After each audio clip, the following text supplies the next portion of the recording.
Nós, porém, sentimos-nos na obrigação de incessantemente dar graças a Deus a respeito de vós, irmãos queridos de Deus, porque desde o princípio vos escolheu Deus para vos dar a salvação pela santificação do Espírito e pela fé na verdade, e pelo anúncio do nosso Evangelho, vos chamou para tomardes parte na glória de nosso Senhor Jesus Cristo.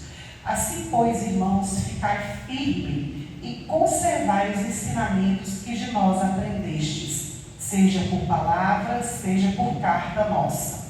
Nosso Senhor Jesus Cristo e Deus, nosso Pai, que nos amou e nos deu consolação eterna e boa esperança pela sua graça, console os vossos corações e os confirmem para toda obra e boa obra e palavra.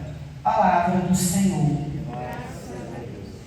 Uma palavra grande, uma palavra que fala da vida do Senhor, uma palavra que alerta o nosso coração, tanto que alerta que essa palavra, ela vem num contexto para a comunidade tessalonicense, que estava vivendo confusão, ansiedade, medo, estavam muito perturbados. Não é assim que começa? Não perturbe o vosso coração. Por que eles estavam perturbados? Porque em 1 Tessalonicenses, capítulo 5, já estava se falando da vinda do Senhor.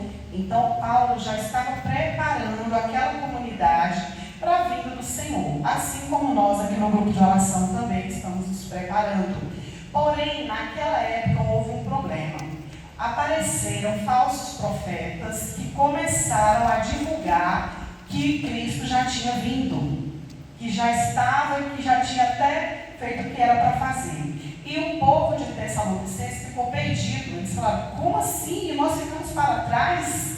Como assim Cristo veio? Então, o que aconteceu? Perturbou o coração daquela comunidade, alarmou aquela comunidade, deu a eles medo, né? O que estava ali alinhado desalinhou-se por causa dessas palavras que foram ditas ali. Então, eles estavam confusos e perguntavam entre si, uai, se Jesus voltou, nós ficamos para trás. E aí eu já faço o primeiro convite a você que está aqui, para você refletir isso, né? Se nós, muitas vezes, já ouvimos quantas profecias já foram ditas que o mundo ia acabar no ano 2000. E quantas tragédias acontecem por conta dessas falsas profecias, por conta dessa contaminação que entra no meio das pessoas que ainda vivem numa ignorância bíblica, que ainda vivem numa ignorância da revelação daquilo que Deus quer nos dizer para nos preparar, né? Para nos preparar. Essa comunidade é uma comunidade que eles eram novos convertidos. Então, novo convertido geralmente tem muita confusão, porque ele não está entendendo muita coisa, ele está no processo de aprendizagem. E aqui vem o primeiro convite do Senhor também para nós. Nós nunca sabemos de nada. Nós estamos sendo esses aprendizes. Por mais que a gente saiba alguma coisa, a gente não sabe. Porque a revelação de Deus, ela vai se dando de acordo com o processo que nós vamos vivenciando, de tempos em tempos. A cada tempo Deus levanta os seus profetas, a cada tempo Deus levanta a mensagem para aquele tempo. Então nós estamos o tempo inteiro aprendendo a ser de Deus. E não podemos, como Divo foi proclamando, desistir. Não podemos desanimar. Então esse é o nosso primeiro convite nesse momento. O que acontece com esse povo? O medo se instala. O medo se instalou. E quando o medo se instala, pensa aí quando você está com medo, quando você está ansioso, quando você está aflito, você consegue raciocinar direito? Os pensamentos não ficam todos atrapalhados, as emoções, os sentimentos. Muitas vezes a gente é governado até pelos nossos sentimentos e emoções, pelos nossos pensamentos, porque a gente está com o coração acelerado, ansioso. Então, nesse momento, Paulo vai explicar sobre esses sinais. Ele vai falar, calma, não fiquem perturbados, não alarmem o vosso coração, porque para a vinda do Senhor acontecerá os sinais. Você que já é católico, que já caminha, você já ouviu falar sobre isso? Sobre a vinda do Senhor e os sinais da vinda do Senhor? E E aí eu faço com que você pense um pouquinho. Estamos vivendo sinais da vinda do Senhor? Estamos vivendo sinais da vinda do Senhor. Mas não podemos o quê? Alarmar o nosso coração, perturbar o nosso coração. Porque a gente vai perder o raciocínio, o discernimento, vamos ser tomados por esse medo. Mas ao mesmo tempo não podemos negligenciar. Porque de repente você pode pensar assim, então não é para ter medo, então vamos deixar a vida me levar. Mas não é assim. Nós precisamos estar preparados, com os ouvidos atentos, com uma visão ampliada daquilo que Deus quer realizar na sua vida, na nossa família. A gente não pode dormir, a verdade é essa. A gente não pode dormir, mas não podemos estar alarmados e ansiosos. Então, o que ele vai dizer?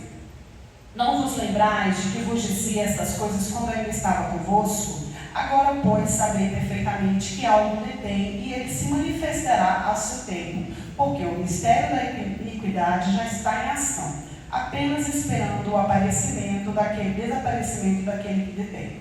Então o tal ímpio se manifestará, mas o Senhor Jesus o destruirá com o sopro de sua boca e o aniquilará com o resplendor da sua vinda. Mesmo que todo o mal esteja assolando a terra, nós já podemos dizer, Satanás é um derrotado. Porque a promessa do Senhor é que nada é maior do que o Senhor. Tudo está, como diz a palavra, sobre o escabelo dos seus pés. Tudo está abaixo do domínio. Então ele já é um derrotado.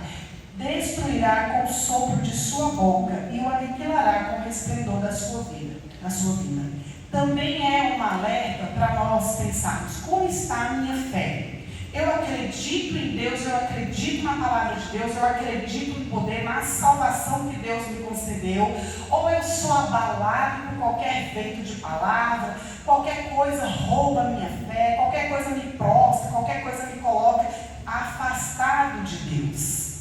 Então essa reflexão não é uma reflexão para a gente descobrir aqui quem é o filho da perdição, que ele vai falar mais aqui à frente. Ele vai dizer assim, a manifestação do ímpio será acompanhada, graças ao poder de Satanás, de toda sorte de portentos, sinais e prodígios enganadores. Vocês acham que Satanás engana as pessoas? Engana muito. E muitas vezes engana como se fosse algo bom, como se fosse algo para a sua felicidade. Inclusive, esse é o discurso que nós ouvimos. É para o seu bem, é pensando no seu bem. O importante é você ser feliz, né? E isso vai entrando por quê? Porque a gente quer o que é fácil. Se é para o meu bem, se é para a minha felicidade, então eu vou fazer do jeito que eu quero. E a gente não renuncia, e a gente não se coloca em submissão à palavra de Deus. Então esse mistério da iniquidade, ele acontece de forma coletiva, sim. Vivemos dentro de um sistema, e aqui a gente não vai falar de política, como a gente tem escutado, mas sabemos que é política, a vida social, tudo que abrange o mundo, tudo que está no mundo, pode ou não pode nos afetar. Mas se você conhece a palavra de Deus, se você vive a palavra de Deus, você está preparado? Ou pelo menos está caminhando, mas na claridade. Você não está caminhando na escuridão, você está caminhando na claridade. E muitas vezes você vai ser convidado a sair do caminho da claridade de Deus para ir para um caminho que vai dizer que é claro, mas não é claro. É um caminho de escuridão, é um caminho de engano, de sinais e portentos. Vai parecer que é felicidade, mas não é felicidade. Vai até trazer alegria, mas não é a verdadeira alegria. Então, seguindo isso, depois vem o quê? Um dos sinais que Paulo vai falar, a apostasia. Sabe o que é apostasia? A ruptura com Deus. É romper com Deus. Em Gênesis houve a primeira ruptura, né, quando o pecado entrou no mundo. E depois houve a renovação da aliança, quando Noé obedeceu, homem obediente, renovou essa aliança e ela perpetua para todos nós. Então há uma renovação da aliança. Mas aí você, dominado por essas seduções do mal, dominado por todos esses portentos, sinais, prodígios, cara de felicidade, que o filho da perdição oferece, você resolve fazer uma ruptura com Deus. Esse negócio de ser de Deus não tá bom não, porque para ser de Deus eu tenho que primeiro renunciar a mim mesmo, tomar a cruz e seguir. É muito difícil, é muito difícil. Por isso que ele vai falar também sobre o grão de mostarda, porque é preciso morrer para viver uma vida nova, para crescer abundante, dar frutos. Então é também um outro ponto para você refletir e pensar: eu tenho morrido nas minhas vontades, eu tenho morrido naquilo que o Senhor me pede, eu tenho renunciado, eu tenho seguido Jesus verdadeiramente? Por quê? Porque as seduções do mundo, os sinais, os portentos, as falsidades do Satanás continuam agindo. Ele usará de todas as seduções do mal com aqueles que se perdem por não terem cultivado o amor e a verdade que os teriam podido salvar. 2 sinais que Deus livre vocês não, Maria, do apóstata. O apóstata, ele não ama, ele nega esse amor esponsal, ele nega esse amor que é dado por Deus na nossa alma. E o apóstata ama a mentira. Ele condena essa verdade que vem de Deus, porque a verdade de Deus incomoda. A verdade de Deus quer virar você do avesso. A verdade de Deus quer dominar seus pensamentos. Aí sim, aí é para o seu bem, aí é para a sua felicidade. É o renunciar para depois te erguer, é o cair para se levantar. Essa é a verdade. Então o apóstata, ele não quer saber do amor de Deus. E vocês vão refletindo nesse mundo que nós vivemos. O que a gente tem visto? Um confronto, uma rebeldia, uma ruptura com Deus. Com essa ideia de que tudo é permitido se te faz feliz, né? É o meu corpo, minhas regras e daí por diante. A gente precisa ter uma visão aberta para aquilo que é o mundo, no plano mundo, e aquilo que é o plano divino de Deus. O plano do mundo e o plano de Deus. E decidir o nosso lado com convicção, com verdadeira convicção. E depois da apostasia, ele fala da manifestação do homem da iniquidade. Quando a gente lê isso, a gente já sabe logo que é o diabo. Mas ele fala que é a manifestação de um homem.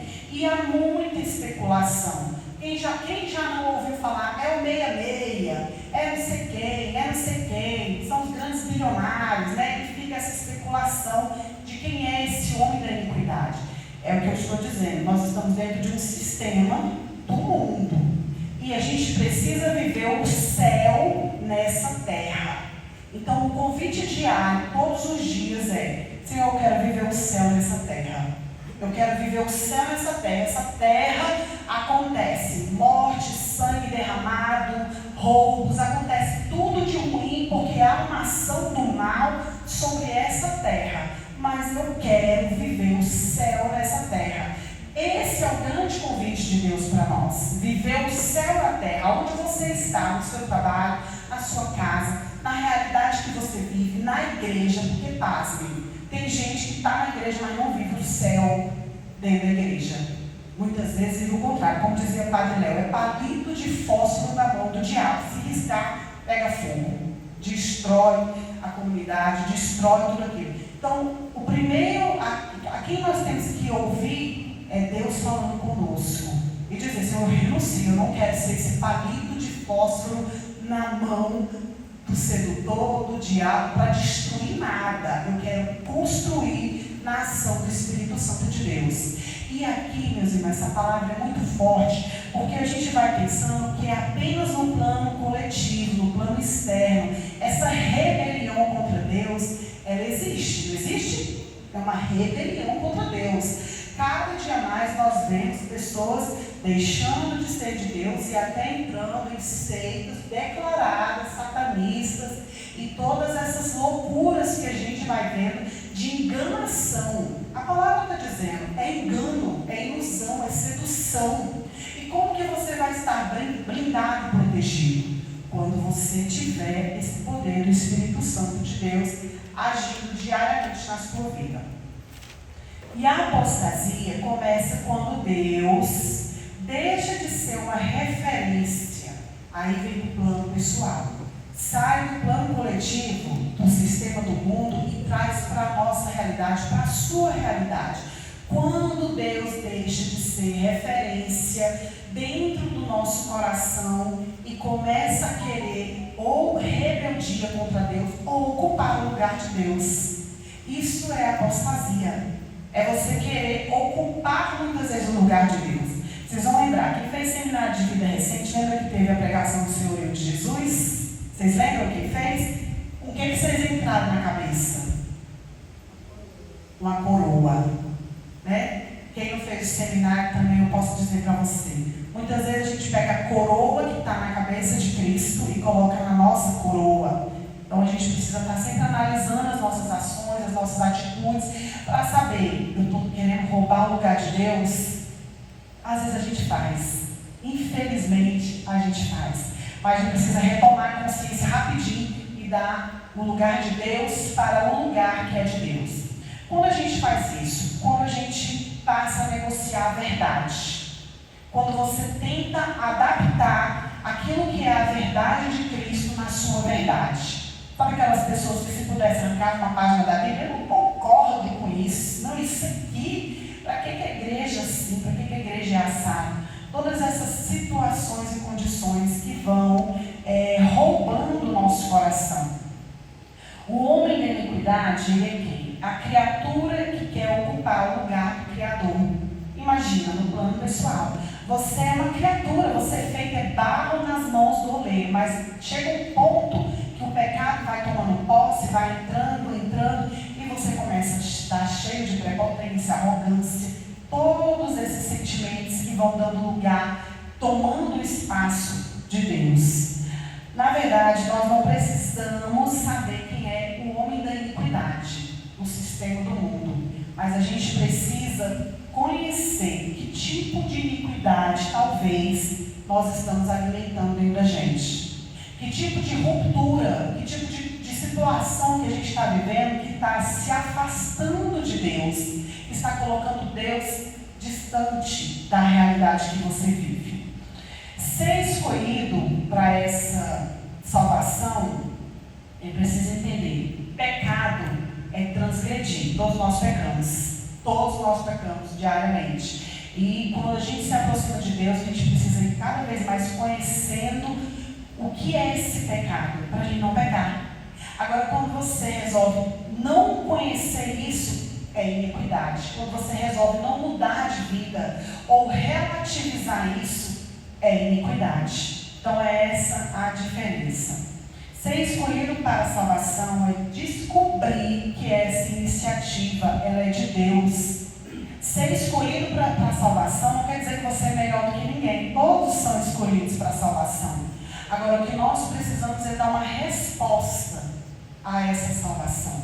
E o Senhor vai dizer aí na palavra, pela santificação do Espírito, pelo Espírito e a fé.